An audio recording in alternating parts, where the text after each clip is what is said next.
Matrix में आपने जो जो चीजें पढ़ी थी उसमें अब आप बाकी सब भूल के केवल स्क्वायर मैट्रिक्स पर फोकस करोगे तो डिटर्मिनेंट्स आ जाएगा। पोजीशन को साइन देने का तरीका बहुत सिंपल है, प्लस से स्टार्ट करो और अल्टरनेट करो इस तरीके से, प्लस के आजू बाजू ऊपर नीचे माइनस हो प्लस ना हो, और माइनस के आजू बाजू ऊपर नीचे प्लस हो। किसी भी रो और किसी भी कॉलम से निकाल सकते हो, तुम्हारी मर्जी रहेगी। इनफैक्ट आगे मैं बताऊंगी भी कि कैसे सिलेक्ट करें ताकि कैलकुलेशन कम हो जाए।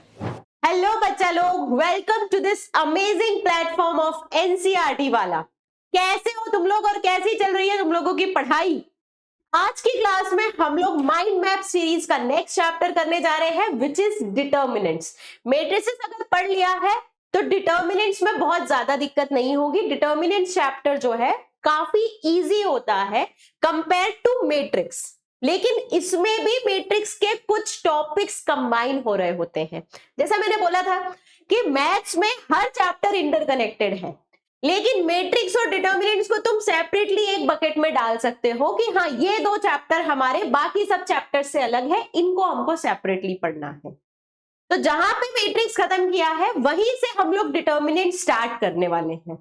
मैट्रिक्स में आपने जो जो चीजें पढ़ी थी उसमें अब आप बाकी सब भूल के केवल स्क्वायर मैट्रिक्स पर फोकस करोगे तो डिटर्मिनेंट्स आ जाएगा। तो डिटर्मिनेंट्स के 5 ऐसे टॉपिक्स जिसमें पूरा चैप्टर कंप्लीट हो जाता है। The first is value of determinant. आपके सामने अगर कोई डिटर्मिनेंट है तो उसकी वैल्यू क्या होती है, कैसे कैलकुलेट की जाती है। Next is properties, very very very important properties of determinant. Third is minors and cofactors, ये वर्ड्स आना जरूरी है। माइनर क्या होता है, कोफैक्टर क्या होता है। Next is adjoint and inverse. अब तुम बोलोगे मैम एडजॉइंट एंड इनवर्स तो मैट्रिक्स में पढ़ा था, स्पेशली इनवर्स जो है वो तो मैट्रिक्स में पढ़ा हुआ था। तो of course adjoint and inverse of a matrix की ही बात हो रही है। मैंने बोला ना मैट्रिक्स जहां से खत्म किया है वहीं से डिटर्मिनेंट शुरू किया है, तो adjoint and inverse of a matrix की ही बात हो रही है। And last is application of determinants, है ना, कि हम डिटर्मिनेंट्स के हेल्प से डिटर्मिनेंट को अप्लाई करके क्या कोई मैथमेटिकल प्रॉब्लम्स को सॉल्व कर सकते हैं। ऑलराइट, अब सबसे पहले टॉपिक पर आते हैं which is value of determinant. देखो जब मैट्रिक्स की बात हुई थी मैंने बोला था it is arrangement of numbers, it is just arrangement, nothing. Determinant में ऐसा नहीं है। जब भी आप डिटर्मिनेंट के सिंबल के अंदर कितने भी नंबर्स देख लो, इनकी हमेशा एक वैल्यू होती है, इनकी हमेशा क्या होती है, एक वैल्यू होती है। तो सबसे पहला आता है value of first order matrix.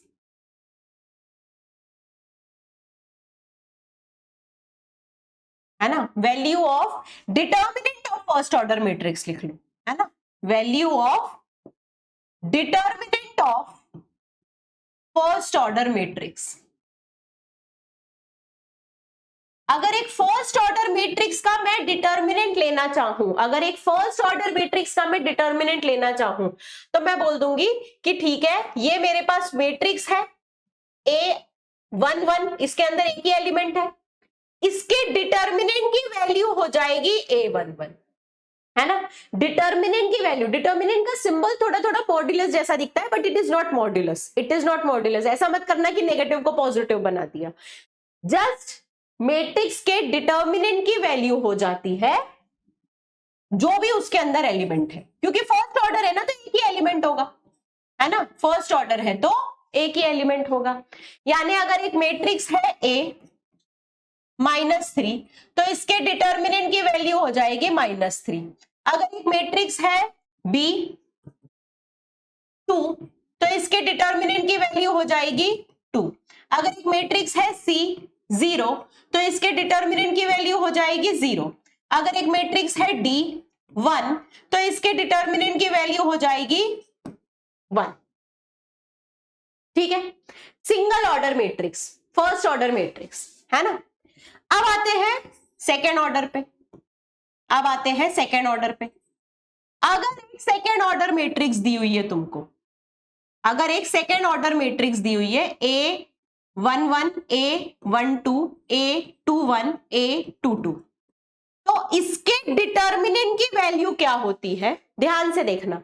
इन दोनों का क्रॉस मल्टीप्लाई माइनस इन दोनों का क्रॉस मल्टीप्लाई, यानी ये हो जाएगा A11 A22 minus A21 A12।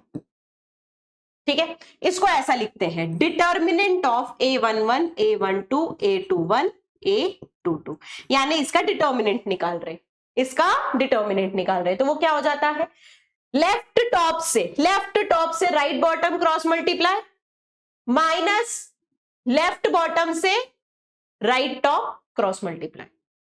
ठीक है, ये माइनस ये माइनस ये होता है सेकेंड ऑर्डर मैट्रिक्स का determinant value.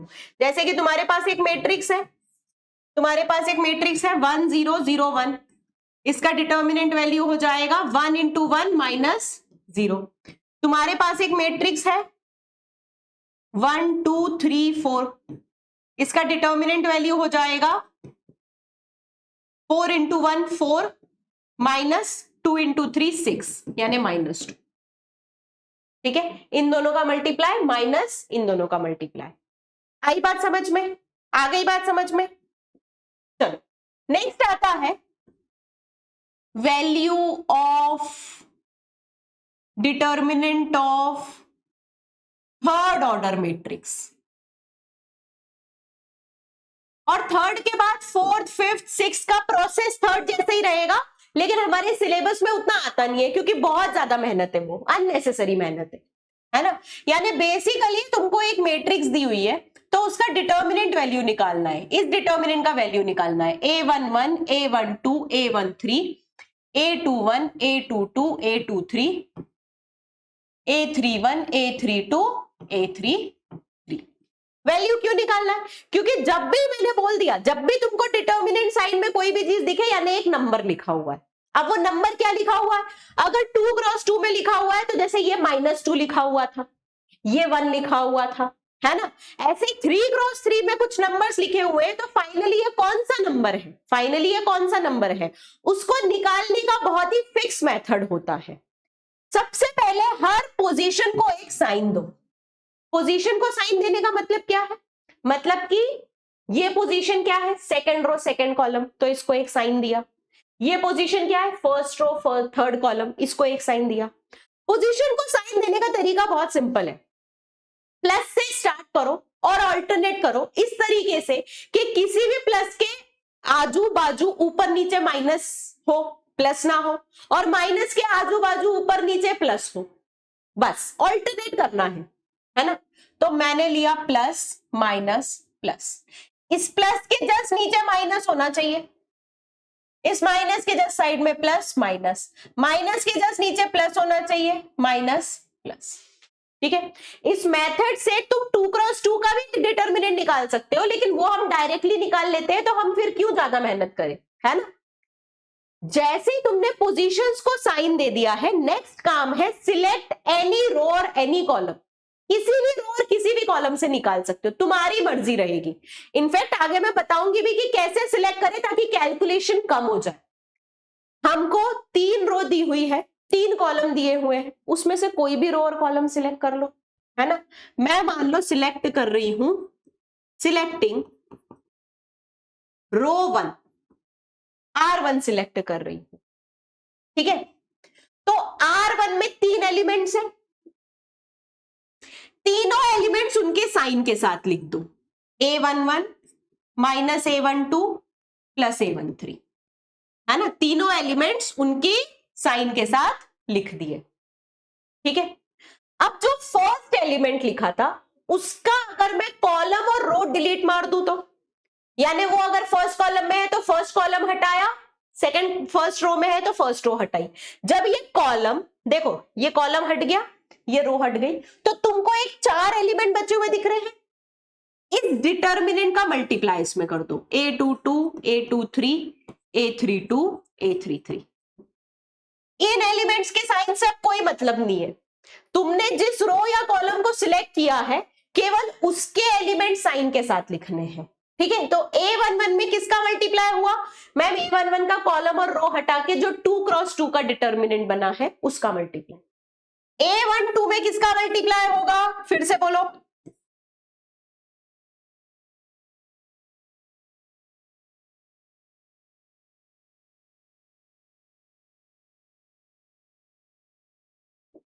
Minus A12 plus A13।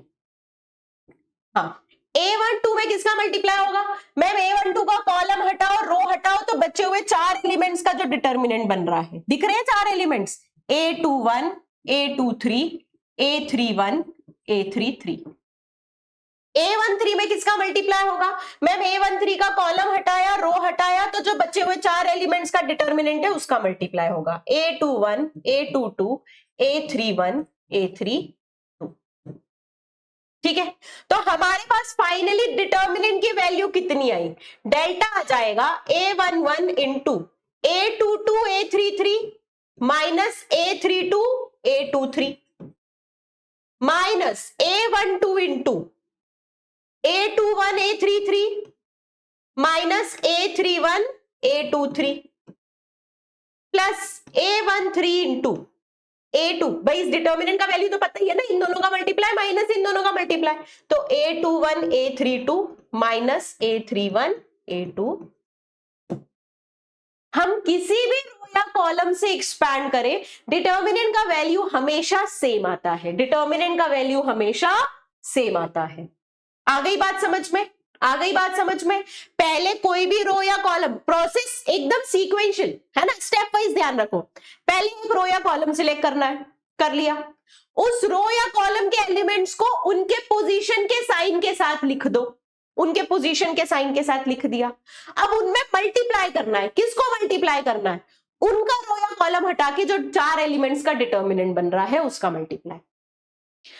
Determinant value of 4 order determinant में क्या करेंगे? सेम चीज करेंगे, पर उसमें फिर 3 ऑर्डर रो और कॉलम हटेगा, तो 3 ऑर्डर डिटर्मिनेंट का मल्टीप्लाई होगा, फिर उसकी वैल्यू निकालो, उसका मल्टीप्लाई करो। ऐसी प्रोसेस चलता जाता है, इसी तरीके से प्रोसेस चलता जाता है। ठीक है, जैसे कि एक डिटर्मिनेंट लिखते हैं, उसकी वैल्यू निकालने की कोशिश करते हैं। 1 1 माइनस 1 0 1 2 0 माइनस 1 3 है ना। इसका मैं फर्स्ट रो से वैल्यू निकालूंगी, फर्स्ट रो से वैल्यू निकालूंगी, उसको बोलते हैं हम, मतलब मैथ्स की भाषा में, एक्सपांडिंग यूजिंग रो 1। क्या बोलते हैं? एक्सपांडिंग यूजिंग रो 1। जिस भी रो 1, रो 2, रो 3, रो 4, जिस भी रो या कॉलम से एक्सपांड करोगे, वैल्यू निकालोगे, जो सिलेक्ट किया है उसको बोलते हैं एक्सपांडिंग। तो यहां पे लिख दो सबसे पहले एक्सपांडिंग यूजिंग रो 1, प्लस माइनस प्लस, रो 1 के एलिमेंट्स लिख दिए, +1 -1 -1। ठीक है, अब 1 में किसका मल्टीप्लाई होगा? मैम इस डिटर्मिनेंट का। -1 में किसका मल्टीप्लाई होगा? मैम इस डिटर्मिनेंट का। 1 में किसका मल्टीप्लाई होगा? मैम इस डिटर्मिनेंट का, है ना। उनके रो या कॉलम को हटाओ, बचे हुए 4 एलिमेंट्स का डिटर्मिनेंट बनेगा। तो ये हो जाएगा 1 इंटू 3 माइनस -2 -1 इंटू 0 -1 इंटू 0। तो ये हो गया 3 माइनस -2 यानी 5, 3 माइनस -2 यानी 5। ठीक है, अब ये मैंने जानबूझ के लिया है, ये डिटर्मिनेंट जानबूझ के लिया है, क्योंकि जरूरी नहीं है ना कि हम हमेशा रो 1 या रो कॉलम 1 या कॉलम 2 या कॉलम 3 किसी एक ही से एक्सपांड करें। हम हर डिटर्मिनेंट में अलग सिलेक्ट कर सकते हैं, और सिलेक्शन के लिए प्रायोरिटी किसको दे? मैम जिस भी रो या कॉलम में ज्यादा जीरोज है उनको प्रायोरिटी दो, क्योंकि जिस रो से या कॉलम से एक्सपांड कर रहे हो उसके एलिमेंट्स में चीजें मल्टीप्लाई होती है। अब मान लो यही 0 हो गया, तो इसमें कुछ भी मल्टीप्लाई हो आंसर 0 ही आएगा। मान लो यही 0 हो गया, इसमें कुछ भी मल्टीप्लाई करो आंसर तो 0 ही आने वाला है। इसका मतलब जिस भी कॉलम या रो में ज्यादा जीरोज हैं, जिस भी कॉलम या रो में ज्यादा जीरोज हैं, उस कॉलम या रो को सिलेक्ट करो डिटर्मिनेंट को एक्सपांड करने के लिए। जैसे इसी क्वेश्चन में हम अगर करेंगे एक्सपांड यूजिंग कॉलम 1, तो कॉलम 1 में 3 एलिमेंट्स है, प्लस माइनस प्लस 3 साइन है, +1 में कुछ मल्टीप्लाई होगा, बाकी तो जीरो में मल्टीप्लाई हो रहा है, और जीरो में कुछ भी मल्टीप्लाई हो आंसर क्या आएगा, जीरो। तो इसका मतलब एट द एंड हमको हमारे पास केवल 1 में मल्टीप्लाई करना है, 1 2 -1 3, और ये आंसर आ जाएगा 5, है ना। एक्स्ट्रा लिखने की भी जरूरत नहीं पड़ेगी। तो ऑलवेज ऑलवेज हमको क्या प्रिफर करना है, for expanding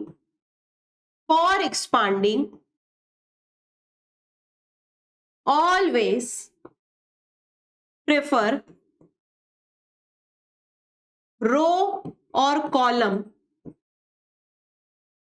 with maximum zeros,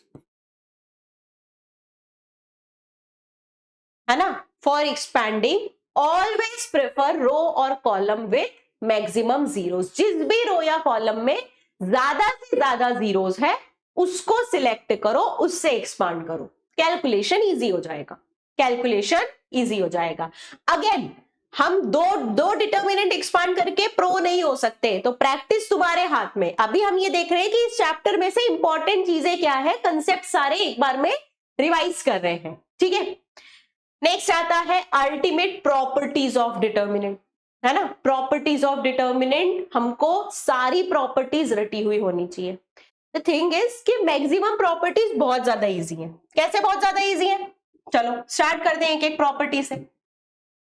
first property है इफ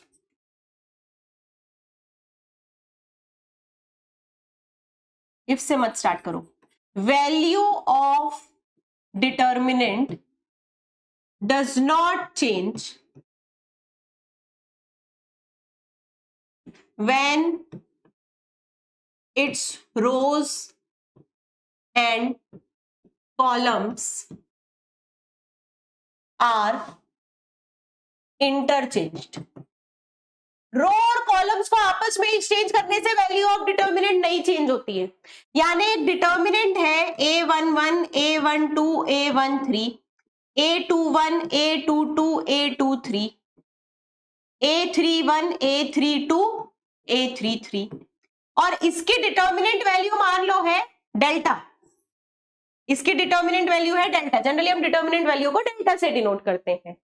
तो नया डिटर्मिनेंट लिखा a11 a21 a31 a12 a22 a32 a13 a23 a33।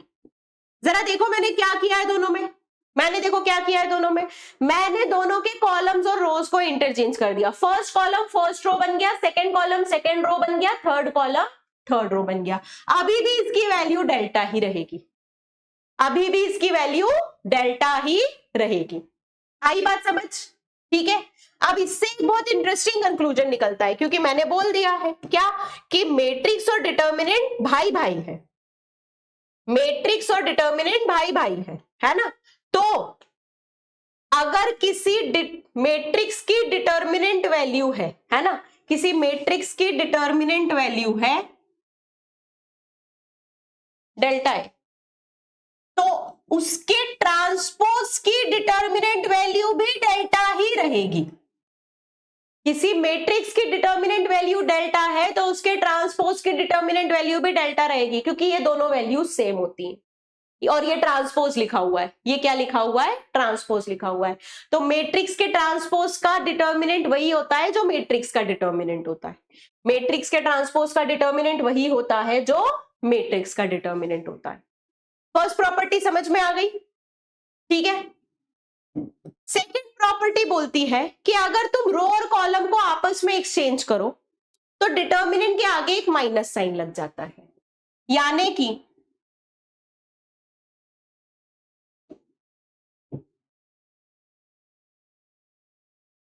अगर डेल्टा है a11 a12 a13 a21 a22 a23 a31 a32 a33, तो a21 a22 a23 a11 a12 a13 a31 a32 a33, इसकी value हो जाएगी minus delta, क्योंकि हमने first और second row को आपस में एक्सचेंज कर दिया, है ना।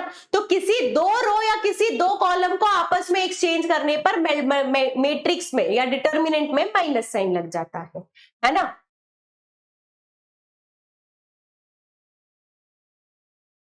When two rows or columns are interchanged, then value of determinant become negative. Value of determinant क्या हो जाती है? नेगेटिव हो जाती है। वैल्यू ऑफ डिटर्मिनेंट क्या हो जाती है? नेगेटिव हो जाती है। ठीक है, आ गई बात समझ में? अच्छा, फर्स्ट और सेकंड रो को चेंज किया, उसके बाद सेकंड और थर्ड रो को चेंज किया, दो चेंज किए तो क्या होगा? दो बार माइनस साइन लगेगा यानी प्लस हो जाएगा। यानी इवन नंबर ऑफ इंटरचेंज में कोई फर्क नहीं पड़ता, ऑड नंबर ऑफ इंटरचेंज में वैल्यू नेगेटिव हो जाएगी, odd number of negative interchange में वैल्यू नेगेटिव हो जाएगी। ठीक है, let's see property number 3। Property number 3 बोलता है कि अगर डिटर्मिनेंट का कोई एक रो और कॉलम के सारे एलिमेंट जीरो है तो उस डिटर्मिनेंट का वैल्यू जीरो है। ऑब्वियस सी बात है, उस रो या कॉलम से एक्सपांड करो तो zero into something plus minus zero into something plus minus zero into something क्या हो जाएगा? जीरो, है ना। तो if a row or column of determinant has all its elements as zero, then value of determinant is zero. Value of determinant is zero.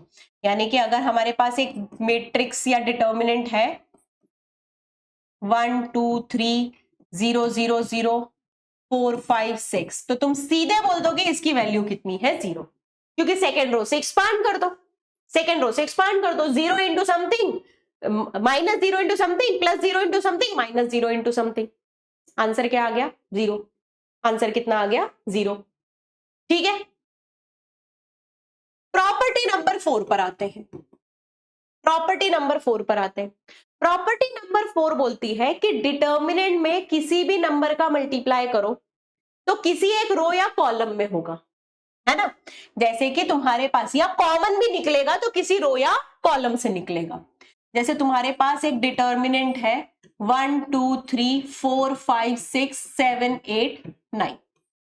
अब तुमने इसमें k का मल्टीप्लाई किया तो k का मल्टीप्लाई या तो किसी एक रो में होगा या फिर किसी एक कॉलम में, कोई सा भी सिलेक्ट कर लो। 1 2 3 4k 5k 6k 7 8 9 एक रो या एक कॉलम में होगा, है ना। इस पर बेस्ड बहुत सारे क्वेश्चंस आते हैं। कैसे आते हैं मैं बताती हूं।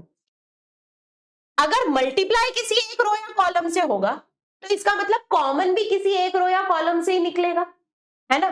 तो अगर एक मैट्रिक्स है तुम्हारे पास A B C D, ठीक है, इसकी डिटर्मिनेंट वैल्यू क्या हो जाएगी? तो तुम बोलोगे इसकी डिटर्मिनेंट वैल्यू हो जाएगी AD माइनस BC, है ना। अब मेरे पास एक मैट्रिक्स, इसी मैट्रिक्स में 2 का मल्टीप्लाई किया तो नई मैट्रिक्स आ गई 2A 2B 2C 2D। ध्यान से देखो, मैट्रिक्स में जब किसी नंबर का मल्टीप्लाई होता है तो पूरी मैट्रिक्स में होता है, डिटर्मिनेंट में होता है तो एक रो या एक कॉलम में होता है ना। अब जब मैं इसकी डिटर्मिनेंट वैल्यू निकालने जाऊंगी तो मेरे पास आ जाएगा 2A इंटू 2D यानी 4AD minus 2B into 2C यानी कि 4BC, यानी 4 टाइम्स AD माइनस BC। अब ऐसा क्यों हुआ? क्योंकि मैम जब हमने इस डिटर्मिनेंट में से नंबर कॉमन निकाला तो 2 फर्स्ट रो में से निकला, 2 सेकेंड रो में से निकला और ये मैट्रिक्स बन गई आपकी ABCD। तो इसकी डिटर्मिनेंट वैल्यू कितनी आ गई? 4 टाइम्स ABCD।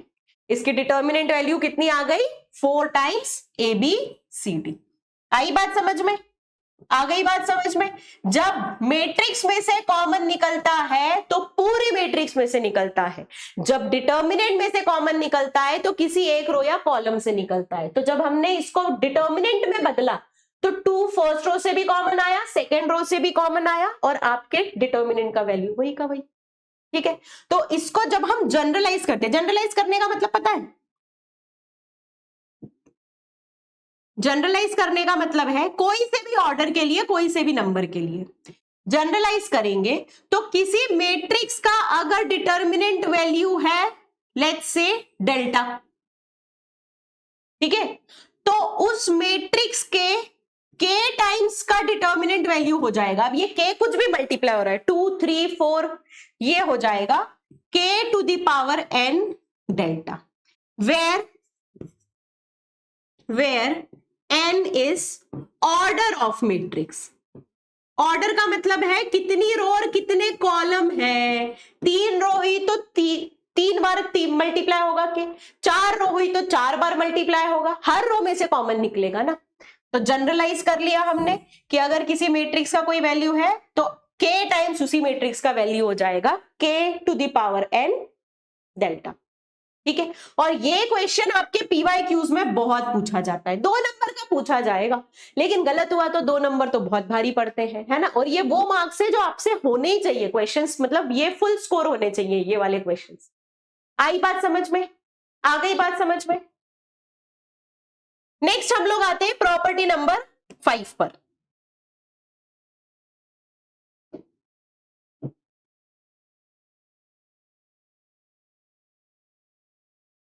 ठीक है, प्रॉपर्टी नंबर 5, डिटर्मिनेंट्स को अगर तोड़ना है ना, एडिशन, कोई रो या कॉलम में एलिमेंट्स ऐड हो रहे हैं और उनको तोड़ना है तो वो करने का तरीका है। फॉर एग्जाम्पल आपके पास एक डिटर्मिनेंट लिखा हुआ है x plus a, x plus b, x plus c, है ना, और यहां पे लिख दो y1 y2 y3 z1 z2 z3। तो इस डिटर्मिनेंट को हम लिख सकते हैं, देखो सेकेंड और third row as it is छोड़ो, सेकेंड और थर्ड रो को एज इट इज लिख दो, y1 y2 y3 z1 z2 z3। First row जो है उसके पहले वाले एलिमेंट से एक डिटर्मिनेंट बना दिया, प्लस उसके दूसरे वाले एलिमेंट से एक डिटर्मिनेंट बना दिया। ठीक है, तो जब डिटर्मिनेंट को ऐड करना है, देखो मैट्रिक्स में ऐड करने का बहुत सिंपल सा तरीका था, हर एलिमेंट को उसके करस्पॉन्डिंग एलिमेंट से ऐड कर दो। डिटर्मिनेंट में ऐसा नहीं है, डिटर्मिनेंट में बाकी 2 रो सेम छोड़ो, फर्स्ट रो के एलिमेंट्स को ऐड करो, है ना। अगर और ज्यादा एडिशन हो रहा होता तो तुमको फिर बार बार यही स्टेप रिपीट करनी होती, लेकिन डिटर्मिनेंट की अच्छी बात यह है कि हमको बहुत ज्यादा इसमें एडिशन करने की जरूरत नहीं पड़ेगी। अगर तुमको ऐसा आया find x1 x2 x3 x4 plus y1 y2 y3 y4, तो तुमको कोई ऐड नहीं करना है, तुम बोलोगे मैम ये डिटर्मिनेंट है, यानी ये लिखा हुआ है x1 x4 minus x2 x3 plus ये लिखा हुआ है y1 y4 minus y2 y3। Determinant एक नंबर होता है तो उस नंबर की वैल्यू निकालो और ऐड करो। मैट्रिक्स में अरेंजमेंट था, हम कोई वैल्यू नहीं असाइन कर सकते थे उसको, इसलिए उनको ऐड करना है। डिटर्मिनेंट में ऐसा कुछ नहीं है। डिटर्मिनेंट में इनफैक्ट मल्टीप्लीकेशन का भी मैं बोलूं, अगर मल्टीप्लाई करना कोई जरूरत नहीं है प्रोसेस करने की, भाई एक डिटर्मिनेंट की एक फिक्स वैल्यू है, दूसरे डिटर्मिनेंट की एक फिक्स वैल्यू है, दोनों को आपस में मल्टीप्लाई कर दो, दोनों को आपस में मल्टीप्लाई कर दो। ठीक है, अगर यही मल्टीप्लाई होता तो तुम इसमें मल्टीप्लाई कर देते, तुम इसमें मल्टीप्लाई कर देते। प्रॉपर्टी 5 कम यूज में आने वाली प्रॉपर्टीज में से है, लेकिन सबसे ज्यादा इंपॉर्टेंट प्रॉपर्टी होती है प्रॉपर्टी नंबर 6। ठीक है, ये बोलती है the value of determinant does not change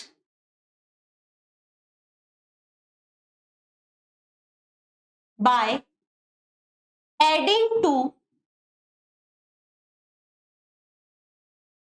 its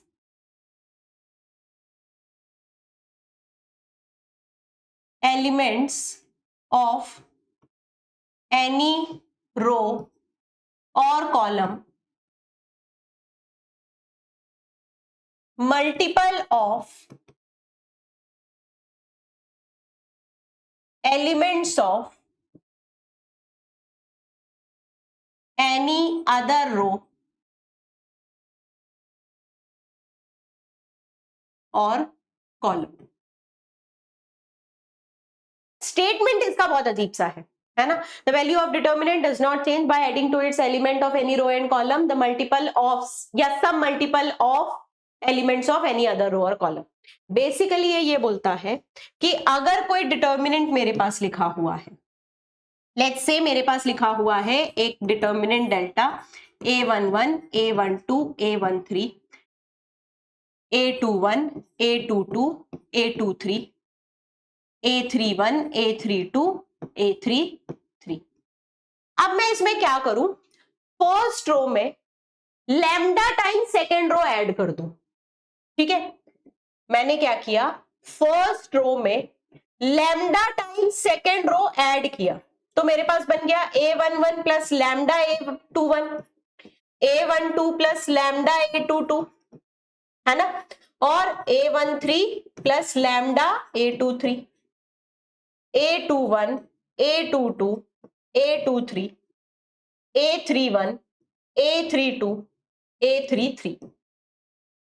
the thing is कि इन दोनों डिटर्मिनेंट का वैल्यू सेम है, यानी किसी रो या कॉलम में किसी दूसरी रो या कॉलम के कोई मल्टीपल को ऐड या सब्ट्रैक्ट किया जा सकता है, कोई भी मल्टीपल हो सकता है ना। जब तक हम जैसे फर्स्ट रो में ऑपरेशन लगा रहे हैं ना, फर्स्ट रो में अप्लाई कर रहे हैं, तो फर्स्ट रो में कुछ मल्टीप्लाई नहीं करना है ना, उसमें किसी दूसरी रो का मल्टीपल ऐड या सब्ट्रैक्ट कर सकते हो, किसी कॉलम में किसी दूसरे कॉलम के मल्टीपल को ऐड या सब्ट्रैक्ट कर सकते हो, है ना। ये बहुत इंपॉर्टेंट प्रॉपर्टी होती है किसी डिटर्मिनेंट की वैल्यू कैलकुलेट करने के लिए। जैसे कि तुमको अगर एक डिटर्मिनेंट दिया है, ध्यान से देखना, है ना, डेल्टा इज इक्वल्स टू 2 4 6 4 8 12, ठीक है, और 3 5 7, तुमको बोल दिया इसकी वैल्यू निकालो। अब इस डिटर्मिनेंट की वैल्यू तुम एक्सपांशन से निकाल लो तो बहुत अच्छी बात है, लेकिन प्रॉपर्टीज हम क्यों पढ़ते हैं, किसी काम को आसान करने के लिए। तो अब देखो इसमें मैं प्रॉपर्टी लगा रही हूं, मैं क्या बोल रही हूं कि रो 2 में से माइनस करो 2 टाइम्स रो 1। हम किसी रो में से किसी दूसरी रो का मल्टीपल ऐड या सब्ट्रैक्ट कर सकते हैं, वैल्यू चेंज नहीं होगी, यानी कि डेल्टा ही हो जाएगा 2 4 6। देखो 4 में से 2 टाइम्स 2 सब्ट्रैक्ट हुआ यानी 4 सब्ट्रैक्ट हुआ, 8 में से 2 टाइम्स 4 सब्ट्रैक्ट हुआ यानी 8 सब्ट्रैक्ट हुआ, 12 में से 2 टाइम्स 6 सब्ट्रैक्ट हुआ यानी 12 सब्ट्रैक्ट हुआ। ये तुम्हारा डिटर्मिनेंट बन गया, और इसका वैल्यू 0 है, क्योंकि किसी रो या कॉलम के सारे एलिमेंट 0 यानी डिटर्मिनेंट का वैल्यू 0, तो इसका वैल्यू 0 है। तो तुम जब इसको एक्सपांड करोगे ना, इसका वैल्यू भी 0 आएगा, क्योंकि ये दोनों वैल्यूज सेम है। तो आप समझ में आया प्रॉपर्टी 6 हम कैसे लगाते हैं। प्रॉपर्टी 6 हम एलिमेंट्स को 0 बनाने के लिए लगाते हैं, क्योंकि जितने एलिमेंट 0 बन गए उतना ज्यादा फायदा है, उतना इजीली हम उस डिटर्मिनेंट की वैल्यू निकाल सकते हैं। ऑल राइट, आ गई बात समझ में, ठीक है। तो 6 की 6 प्रॉपर्टीज बहुत इजीली अप्लाई करना रहता है, लेकिन अगेन जितनी प्रैक्टिस करोगे उतने अच्छे से तुमको समझ में आएगा। प्रॉपर्टी 6 सबसे ज्यादा इंपॉर्टेंट है, वो बोलती है किसी रो या कॉलम में किसी दूसरे रो या कॉलम के एलिमेंट्स का मल्टीपल ऐड या सब्ट्रैक्ट कर सकते हो, है ना। तो R3 में 2R1 माइनस कर दिया, कोई फर्क नहीं पड़ता, R3 में 4R2 ऐड कर दिया, कोई फर्क नहीं पड़ता। दूसरी रो या कॉलम के, मतलब रो में रो कॉलम में कॉलम, है ना, तो दूसरी रो के कोई भी मल्टीपल्स को ऐड या सब्ट्रैक्ट कर सकते हो। ऑल राइट, यहां तक बात समझ में आ गई, ठीक है। प्रॉपर्टी नंबर 6 पूरी तरीके से क्लियर है। चलो प्रॉपर्टी 1 के एक उस पे आते हैं। प्रॉपर्टी 1 जब हमने पढ़ी थी, एक बात बताओ, एक स्क्यू सिमेट्रिक मैट्रिक्स क्या होती है। Skew symmetric matrix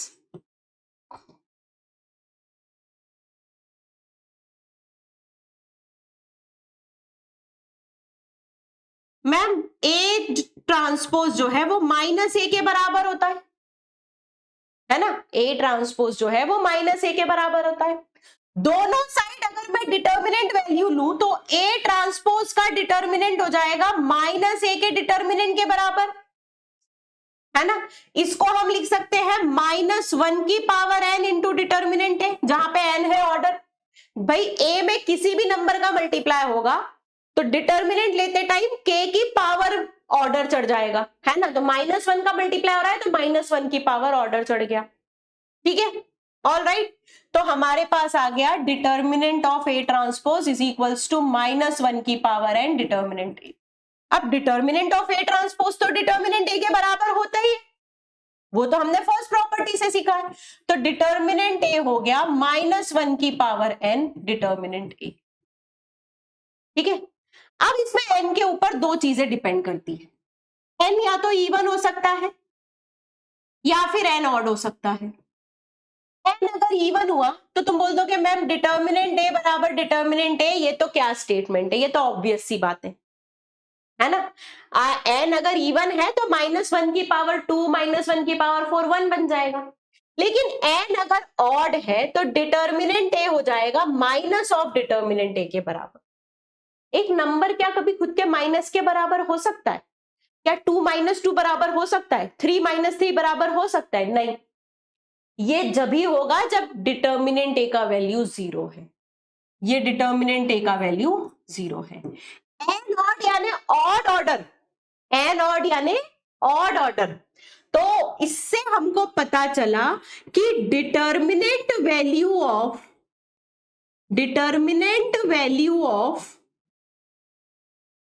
odd order skew symmetric matrix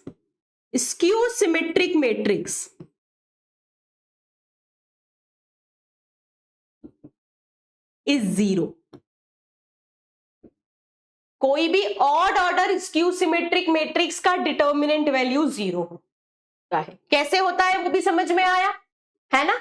कोई भी odd order skew symmetric matrix का वैल्यू 0 होता है। आ गई बात समझ में? तो हर प्रॉपर्टी हमने उसके कंसेप्ट के हिसाब से पढ़ ली।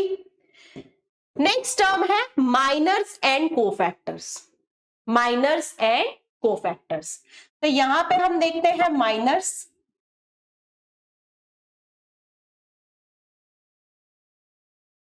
यहां पे हम देखते हैं cofactors.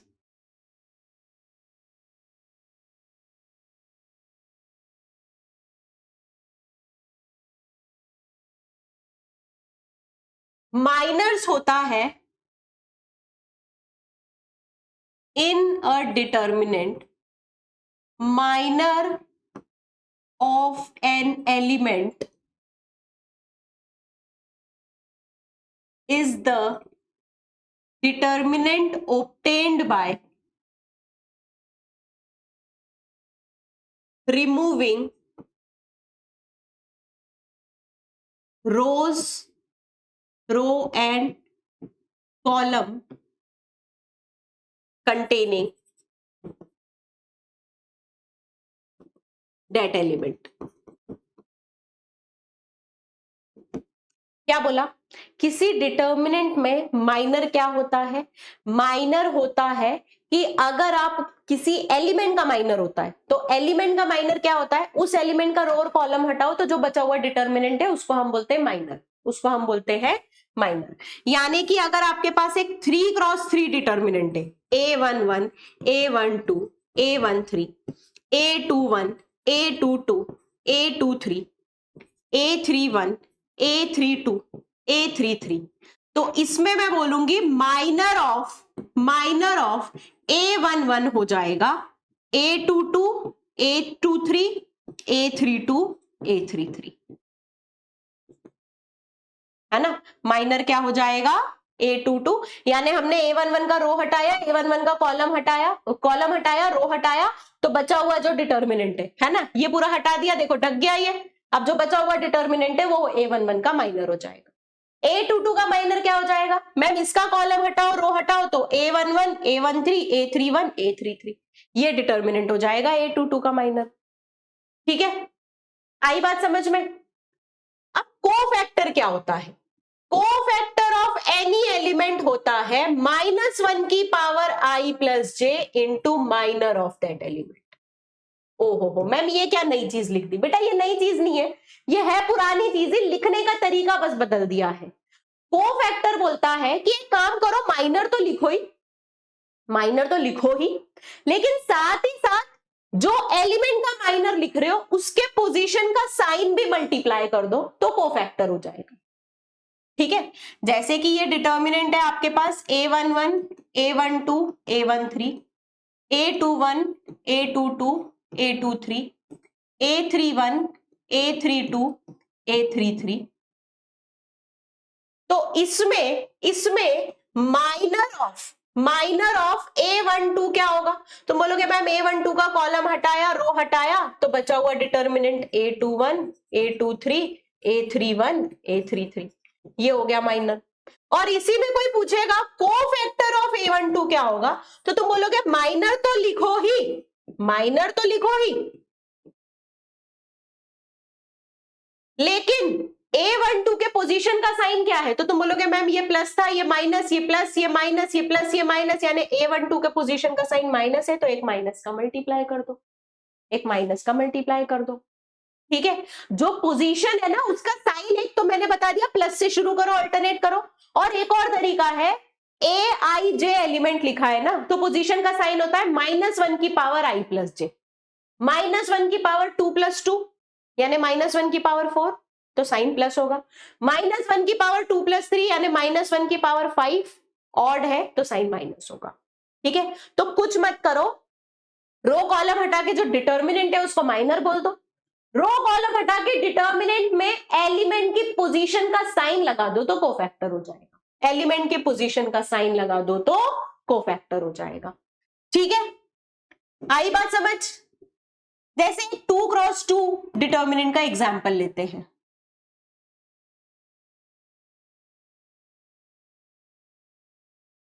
A B C D,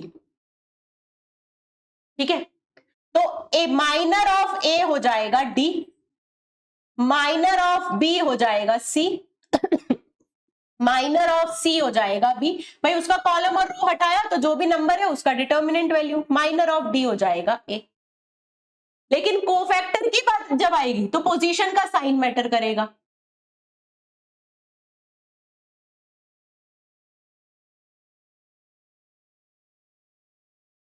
है ना, प्लस माइनस ऑल्टरनेट करना है, तो तुम्हारे पास माइनर ऑफ ए हो जाएगा डी, माइनर नहीं, कोफैक्टर, कोफैक्टर ऑफ ए हो जाएगा डी, कोफैक्टर ऑफ बी हो जाएगा -c, पोजीशन का साइन भी लिखना है, कोफैक्टर ऑफ सी हो जाएगा -b और कोफैक्टर ऑफ डी हो जाएगा a। ठीक है, तो माइनर और कोफैक्टर वैल्यू सेम है, साइन का डिफरेंस होता है, वो भी क्या? कोफैक्टर में एलिमेंट्स का खुद का साइन भी मल्टीप्लाई होता है, पोजीशन का साइन, मतलब उनकी पोजीशन का साइन भी मल्टीप्लाई हो जाता है। ठीक है, ऑल राइट। इसका मतलब याद है हम डिटर्मिनेंट वैल्यू कैसे लिखते थे? हम लोग डिटर्मिनेंट वैल्यू लिखते थे फर्स्ट रो से जब एक्सपांड किया है तो a11 इंटू एक डिटर्मिनेंट है ना, -a12 इंटू एक डिटर्मिनेंट प्लस a13 इंटू एक डिटर्मिनेंट, ऐसे ही लिखते थे। ये डिटर्मिनेंट जो लिखते थे ये माइनर होता है, किसका? a11 का माइनर, ये a12 का और ये a13 का, यानी डिटर्मिनेंट वैल्यू हो जाती है a11 into minor of a11 minus a12 into minor of a12 plus a13 into minor of a13 into minor of a13। और मजेदार बात सुनो, कोफैक्टर क्या बोलता है कि एलिमेंट्स के पोजीशन का साइन माइनर में मल्टीप्लाई करो, है ना, यानी कि डिटर्मिनेंट की वैल्यू हो जाएगी a11 into cofactor of a11, है ना, और ये माइनस ऑफ ma12 हो जाएगा प्लस ca12, तो ये हो जाएगा plus a12 into cofactor of a12 plus a13 into cofactor of a13, यानी किसी भी रो या कॉलम में उनके कोफैक्टर्स का मल्टीप्लाई करके ऐड करो तो डिटर्मिनेंट का वैल्यू आपके पास आ जाता है, डिटर्मिनेंट का वैल्यू आ जाता है। ठीक है, आई बात समझ में? ये समझ में आया, क्योंकि माइनर ऑफ A12 होता है minus of cofactor of A12, तो माइनस ऑफ माइनर क्या हो जाएगा, प्लस कोफैक्टर, तो यहां पे प्लस आ गया, है ना? ठीक है, पोजीशन का साइन मल्टीप्लाई करने पे कोफैक्टर आ जाता है। ऑल राइट, तो नेक्स्ट डेफिनेशन हमारे पास आ जाती है एडजॉइंट की। नेक्स्ट डेफिनेशन क्या आ जाती है, एडजॉइंट की। एडजॉइंट क्या होता है, ध्यान से सुनना। एडजॉइंट ऑफ अ डिटर्मिनेंट या adjoint of a matrix, adjoint of a matrix A denoted by ADJA, ऐसा लिखते हैं ADJA। it is transpose of matrix obtained by replacing each element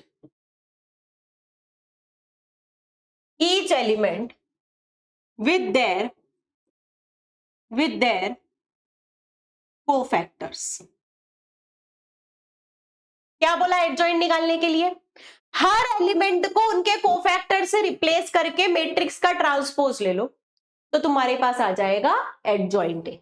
यानी अगर ए है A11, A12, A13, A21, A22, A23, A31, A32, A33, तो adjoint A हो जाएगा, adjoint ए हो जाएगा CA11, CA21, CA31, CA12, CA22, CA32, CA13, CA23, CA33।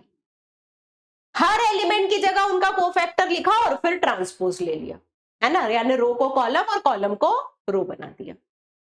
ठीक है, अब हमको प्रोसेस पता है, हमको कोफैक्टर निकालना आता है, हमको ट्रांसपोज लेना आता है, लेकिन एडजॉइंट में बहुत मेहनत लगती है। ध्यान रखना, हर एलिमेंट का पहले कोफैक्टर कैलकुलेट करोगे, हर एलिमेंट का पहले कोफैक्टर कैलकुलेट करोगे और उसके बाद रो और कॉलम को आपस में इंटरचेंज करना है।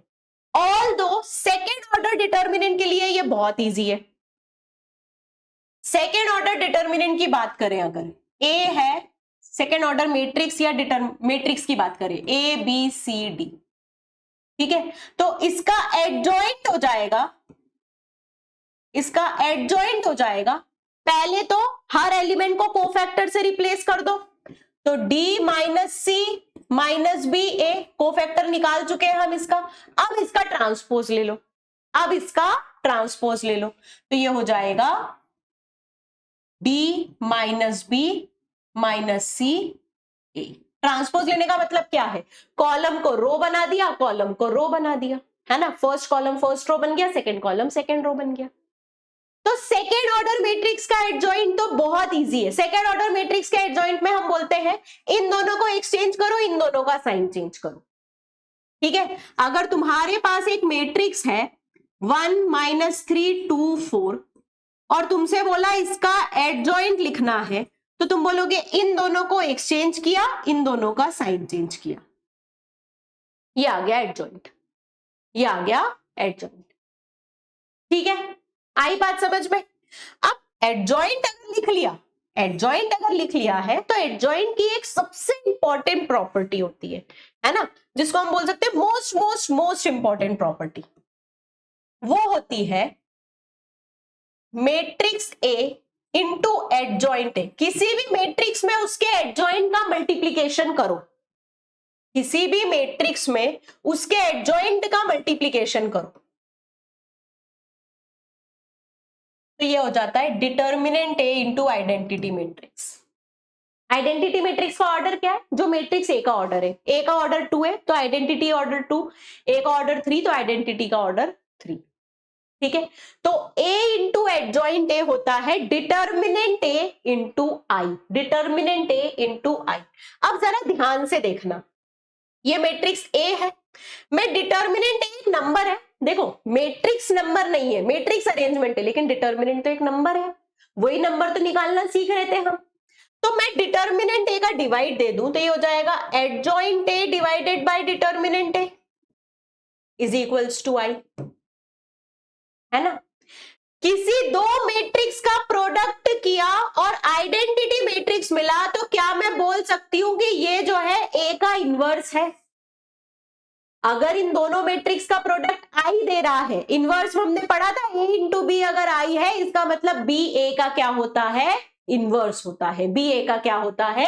इनवर्स होता है। इसका मतलब ए इनवर्स होता है adjoint A upon determinant of A. Inverse को कैलकुलेट करने का तरीका, formula adjoint A upon determinant of A. तुमको मैट्रिक्स यही वाला दे दो, चलो मैट्रिक्स है 1 - 3 2 4, तुमको बोला इनवर्स निकालना है तो तुम बोलोगे इनवर्स हो जाएगा adjoint A upon determinant of A. Adjoint कैसे आएगा? इन दोनों को चेंज करो, इन दोनों का साइन चेंज करो। कौन डिटर्मिनेंट वैल्यू क्या होगी? 4 - -6 यानी कि 10। मैट्रिक्स में किसी नंबर का मल्टीप्लाई या डिवाइड यानी उसके हर एलिमेंट में उसी नंबर का मल्टीप्लाई या डिवाइड। तो 10 का डिवाइड पूरे मैट्रिक्स में कर दो, 10 का डिवाइड हर एलिमेंट में कर दो, तो तुम्हारे पास आ जाएगा 4/10, 3/10, -2/10, 1/10। ये इनवर्स है ए का। चाहो तो इसको ए में मल्टीप्लाई करके देख लो, आइडेंटिटी मैट्रिक्स आएगा। ए में मल्टीप्लाई करके देख लो, आइडेंटिटी मैट्रिक्स आने वाला है ना। तो ये हमको बहुत इंपॉर्टेंट बात पता चली कि किसी भी मैट्रिक्स का इनवर्स होता है adjoint A, adjoint of that matrix upon determinant of that matrix, upon determinant of that matrix. ठीक है। अच्छा, किसी मैट्रिक्स के एडजॉइंट की डिटर्मिनेंट वैल्यू क्या होगी? तो हमारे पास प्रॉपर्टी, एक अल्टीमेट प्रॉपर्टी आ गई अब, ए इंटू एडजॉइंट ए बराबर डिटर्मिनेंट ए इंटू आई। अगर मैं पूरी इक्वेशन के डिटर्मिनेंट वैल्यू ले लूं तो ये हो जाएगा determinant A into determinant adjoint A बराबर determinant of determinant A into I. ऐसा लिखने का एक रीजन है, क्योंकि आई एक मैट्रिक्स है और उसमें डिटर्मिनेंट ए का मल्टीप्लाई हुआ यानी एक नंबर का मल्टीप्लाई हुआ, है ना। तो जब मैट्रिक्स में नंबर का मल्टीप्लाई होता है तो नंबर को मैट्रिक्स से बाहर निकालने के लिए नंबर की पावर में मैट्रिक्स का ऑर्डर चढ़ता है। अभी अभी पढ़ा है, ज्यादा टाइम नहीं हुआ है, जब मैंने बोला था डिटर्मिनेंट ऑफ 2a हो जाएगा या डिटर्मिनेंट ऑफ ka हो जाएगा k की पावर एन डिटर्मिनेंट ए। प्रॉपर्टी पढ़ी है ना। अभी बस सेकेंड प्रॉपर्टी पढ़ी होगी, सेकेंड या थर्ड प्रॉपर्टी के आसपास ही होगा ये चीज, है ना। तो ये हो जाएगा डिटर्मिनेंट ए की power n into determinant of I. Determinant of I 1 होता है, डिटर्मिनेंट ऑफ आई 1 होता है। ये हो जाएगा determinant A into adjoint A. तो डिटर्मिनेंट ऑफ एडजॉइंट ए हो जाता है डिटर्मिनेंट ए की पावर n-1, जहां पे n क्या है? n क्या है? Order of matrix. n क्या था? Order of matrix. तो एडजॉइंट का डिटर्मिनेंट हमको एडजॉइंट बना के नहीं निकालना है। एडजॉइंट का डिटर्मिनेंट पूछा तो ए का डिटर्मिनेंट निकालो, उसकी पावर लिख दो ऑर्डर -1, उसकी पावर लिख दो ऑर्डर -1। तो तुमको ऐसा क्वेश्चन सीधे सीधे आ जाएगा, if determinant A is 9 and A is third order matrix,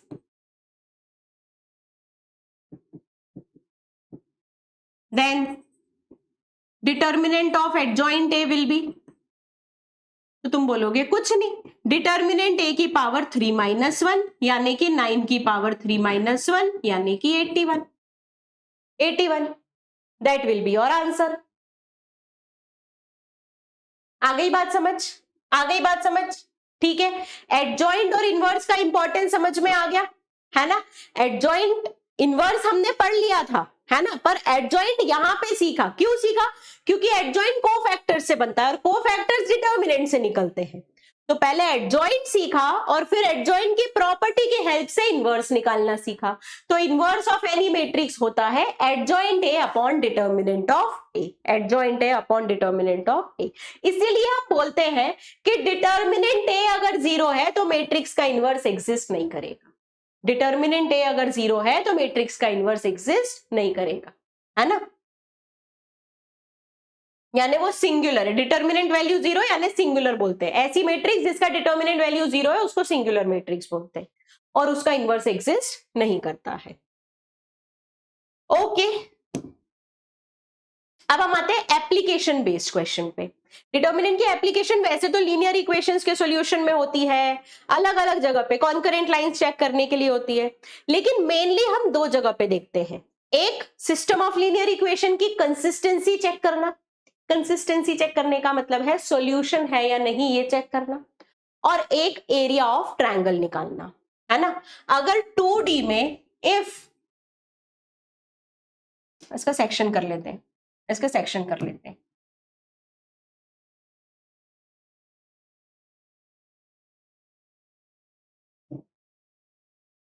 if vertices of triangle are x1 y1, x2 y2, x3 y3। अब तुमको दिख रहा है कि ये 2D में है ना, दो दो पॉइंट्स दिए हुए यानी ये 2D में है। तो एरिया ऑफ ट्रायंगल हो जाएगा, एरिया ऑफ ट्रायंगल हो जाएगा, ये A है मान लो, ये B है और ये C है, तो एरिया ऑफ ट्रायंगल ABC हो जाएगा determinant value of x1 y1 1, x2 y2 1, x3 y3 1 into half पर एक मॉड, ठीक है, पर एक मॉड। मैम मॉड क्यों लगाया? क्योंकि बेटा एरिया का आंसर हम माइनस नहीं देते। जैसे कोई पूछेगा मान लो कि जमीन का एरिया क्या है, तो तुम ऐसे थोड़ी बोलोगे कि -1000 स्क्वायर फीट। एरिया हो गया, लेंथ हो गया, डिस्टेंस हो गया, इसका आंसर हम पॉजिटिव देते, इसका आंसर हम पॉजिटिव देते। तो एक मॉड लगाया, एक मॉड लगाया, ठीक है। अब एरिया का आंसर आपको पास आ गया। बहुत सारी चीजें इसमें जो पूछी जा सकती है, तो वर्टिसेस दे दी जाए और एरिया पूछ लिया जाए, हम आसानी से निकाल लेंगे एरिया। वर्टिसेस दिया हुआ है तो हमको सिर्फ एक डिटर्मिनेंट वैल्यू ही तो निकालनी है, निकाल लेंगे, ठीक है। इफ डेल्टा इज 0, एरिया 0 आ गया, तो 3 वर्टिसेस से बनने वाले ट्रायंगल का एरिया 0 आ गया, यानी ट्रायंगल बन ही नहीं रहा है। वर्टिसेस एक लाइन पर लाई कर रही है, यानी वर्टिसेस कोलीनियर है, वर्टिसेस कोलीनियर है। Then points are collinear, points are collinear, ठीक है। यानी अगर एरिया निकाला और एरिया 0 आ गया तो तुम बोल दोगे हमारे पॉइंट्स कोलीनियर है, हमारे पॉइंट्स कोलीनियर है। इसी तरीके से अगर डेल्टा का वैल्यू दिया हुआ है, मान लो कुछ भी, लेट्स से ए, डेल्टा का वैल्यू दिया हुआ है ए, तो तुम बोलोगे half of this determinant x1 y1 1, x2 y2 1, x3 y3 1, ये हो जाएगा प्लस माइनस ए। क्यों? क्योंकि मॉड के अंदर प्लस ए होगा तो भी आंसर ए आएगा, माइनस ए होगा तो भी आंसर प्लस ए आएगा, है ना। मॉड के अंदर मॉड ऑफ -3, मॉड ऑफ +3, दोनों का वैल्यू सेम होता है, दोनों का वैल्यू सेम होता है। तो मॉड के अंदर वाली चीज प्लस माइनस दोनों होगी तभी एरिया ए आ सकता है। तो दोनों को सॉल्व करना है, प्लस ए को भी और माइनस ए को भी, है ना। एरिया जो है वो प्लस माइनस, मतलब डिटर्मिनेंट का वैल्यू प्लस माइनस दोनों लेना है, तब जाके तुम्हारा एरिया जो है वो केवल प्लस में आएगा। आ गई बात समझ में? ठीक है। तो वर्टिसेस दिए हैं 2D में, यह हमेशा याद रखना, ये 2D में वर्टिस है, सिर्फ x और y कोऑर्डिनेट्स है ना। तो एरिया ऑफ ट्रायंगल हो जाता है half x1 y1 1, x2 y2 1, x3 y3 1 का मॉड। तो अगर एरिया दिया हुआ है तो अंदर वाली चीज हो जाएगी plus minus that part, plus minus that part. और एरिया अगर 0 है तो तीनों पॉइंट्स को लीनियर है। एरिया अगर 0 है तो तीनों पॉइंट्स कोलिनियर है। ठीक है, तो यहां पर हमारी बात हो गई एरिया से रिलेटेड। नेक्स्ट हम आते हैं सिस्टम ऑफ इक्वेशन पर। System of equation, system of equation यानी लीनियर इक्वेशंस दी हुई है।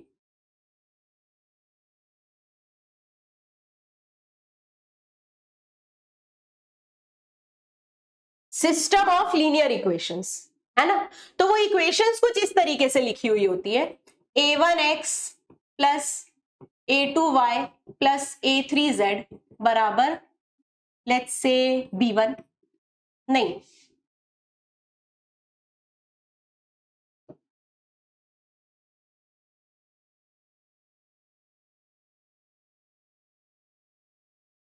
a1x plus b1y plus c1z बराबर d1, a2x plus b2y plus c2z बराबर d2, a3x plus b3y plus c3z बराबर d3। आपको सिस्टम ऑफ लीनियर इक्वेशन दिया और आपको इसका या तो सॉल्यूशन फाइंड करना है या ये पता लगाना है सॉल्यूशन एग्जिस्ट करता है या नहीं, यानी यूनिक सॉल्यूशन है, इनफाइनाइट सॉल्यूशन है, नो सॉल्यूशन है। कभी कभी नो सॉल्यूशन भी होता है कि यार ऐसी कोई एक्स वाई जेड की वैल्यू है ही नहीं जो तीनों इक्वेशन को सेटिस्फाई करे, या एक्स वाई जेड की ये एक वैल्यू है जो सेटिस्फाई करेगी, या एक्स वाई जेड की इनफाइनाइट वैल्यूज है ना। तो उस केस में हम तीन मैट्रिक्स डिफाइन करते हैं। पहली मैट्रिक्स होती है ए, जिसको बोलते हैं कोफिशिएंट मैट्रिक्स। क्या बोलते हैं? कोफिशिएंट मैट्रिक्स, जो होती है a1 b1 c1, a2 b2 c2, a3 b3 c3।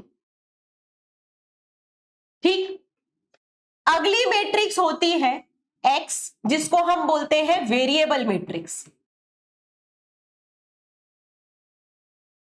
जो होती है x y z।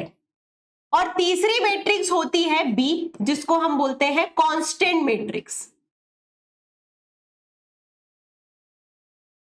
जो होती है d1 d2 d3।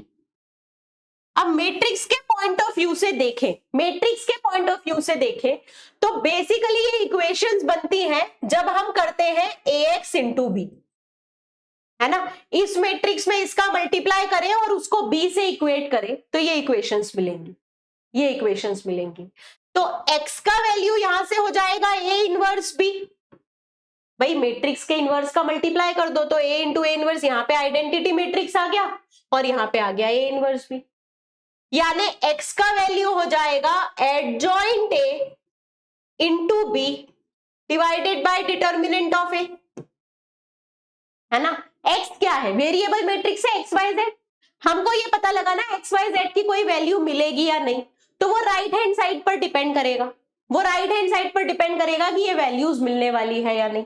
कैसे राइट हैंड साइड पर डिपेंड करेगा मैम? इसमें केसेस बनेंगे, या तो determinant of A not zero हो या फिर determinant of A equals to zero हो। ठीक है, अगर ये determinant of A not zero हुआ तो आपको मिलेगा यूनिक सॉल्यूशन, यानी एक्स वाई जेड की एक वैल्यू मिल जाएगी। कैसे मिलेगी? Adjoint A into B upon determinant of A करके। अगर डिटर्मिनेंट ए जीरो हो गया तो फिर चेक करो एडजॉइंट ए इंटू बी का वैल्यू, ये अगर नल मैट्रिक्स है तो इनफाइनाइट सॉल्यूशन, और ये अगर नल मैट्रिक्स नहीं है, नल मैट्रिक्स का मतलब समझते हो? जिसके सारे एलिमेंट जीरो हो, तो नो सॉल्यूशन।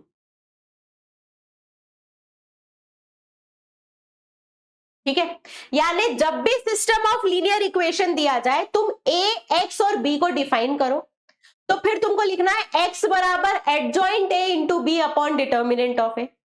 अब सॉल्यूशन है या नहीं तो डिटर्मिनेंट a का वैल्यू चेक करो, डिटर्मिनेंट a नॉन जीरो है, सॉल्यूशन है, यूनिक सॉल्यूशन है, a की सॉल्यूशन है। ठीक है, डिटर्मिनेंट a जीरो हुआ तो फिर adjoint a into B matrix का मल्टीप्लाई करो। दो मैट्रिक्स मल्टीप्लीकेशन सीख गए हम, मैट्रिक्स मल्टीप्लीकेशन सीख गए। ठीक है, मल्टीप्लाई किया, नल मैट्रिक्स आई तो इनफाइनाइट सॉल्यूशन, नल मैट्रिक्स नहीं आई तो नो सॉल्यूशन। तो कोई भी सिस्टम ऑफ इक्वेशन हो, कोई भी सिस्टम ऑफ इक्वेशन हो, उसकी कंसिस्टेंसी तुम पता कर सकते हो। कंसिस्टेंसी यानी सॉल्यूशन है या नहीं है ना। कंसिस्टेंट है मतलब सॉल्यूशन है, या तो यूनिक होगा या इनफाइनाइट होगा। नॉन कंसिस्टेंट है यानी सॉल्यूशन नहीं है। उस केस में डिटर्मिनेंट ए 0 होगा, adjoint A into B non zero होगा। ठीक है, तो जब भी तुम्हारे पास सिस्टम ऑफ लीनियर इक्वेशन होगी, सबसे पहला काम करोगे तुम ए मैट्रिक्स का डिटर्मिनेंट निकाल लोगे। ये अगर नॉन जीरो आया तो बाकी कुछ करने की जरूरत नहीं, कंसिस्टेंट है। ये अगर जीरो आया तो फिर तुम ए का एडजॉइंट निकालकर बी से मल्टीप्लाई करोगे, है ना। फिर देखोगे कि नल मैट्रिक्स आ रहा है या नहीं। तो ये दो एप्लीकेशन होते हैं डिटर्मिनेंट के, और भी एप्लीकेशन होते हैं, लेकिन हम लोगों को अभी के लिए सिर्फ ये दो इंपॉर्टेंट एप्लीकेशन पढ़ना है, एक एरिया ऑफ ट्रायंगल और एक सिस्टम ऑफ लीनियर इक्वेशंस। सारे ही कंसेप्ट, मतलब कंसेप्ट बहुत लिमिटेड है, लेकिन हर कंसेप्ट पर बहुत सारे क्वेश्चन प्रैक्टिस करने की जरूरत है, स्पेशली कोफैक्टर्स वाले और एडजॉइंट वाले क्वेश्चंस पर, है ना। और प्रॉपर्टीज तो है ही, है ना। तो बेसिकली ट्राई करना, ट्राई टू कंप्लीट एनसीईआरटी, है ना। इसकी एनसीईआरटी को कंप्लीट करने की कोशिश करना। इसकी एनसीईआरटी अगर कंप्लीट हो गई, इसका मतलब डिटर्मिनेंट और मैट्रिसेस दोनों चैप्टर्स कंप्लीट हो गए। एडजॉइंट से रिलेटेड क्वेश्चंस, इनवर्स से, लीनियर इक्वेशंस की कंसिस्टेंसी फाइंड करने से रिलेटेड क्वेश्चंस। ठीक है बच्चा लोग, all right. So that was our short mind map of determinants chapter. Determinants में जो जो चीजें आपको पढ़नी रहती है, आपके दिमाग के कोनों में अब वो कैटेगराइज हो गया है कि हाँ इसमें ये टॉपिक्स कंप्लीट करने हैं। उन पर क्वेश्चंस प्रैक्टिस जितनी करो उतना बेटर रहेगा, उतना ज्यादा आपका चैप्टर पर कमांड आने वाला है। नेक्स्ट क्लास से हमारा कैलकुलस कंटिन्यू होने वाला है, which will be continuing till, तुमको पता ही है पूरी एनसीईआरटी में इसके बाद कैलकुलस ही कैलकुलस रहेगा। तो पहले इन दोनों चैप्टर्स को शांति से सॉल्व कर लो ताकि फोकस कर पाओ कैलकुलस को। ओके बच्चा लोग, तो आज की क्लास हम लोग यहीं पर खत्म करते हैं। That's all for today. Good day everyone.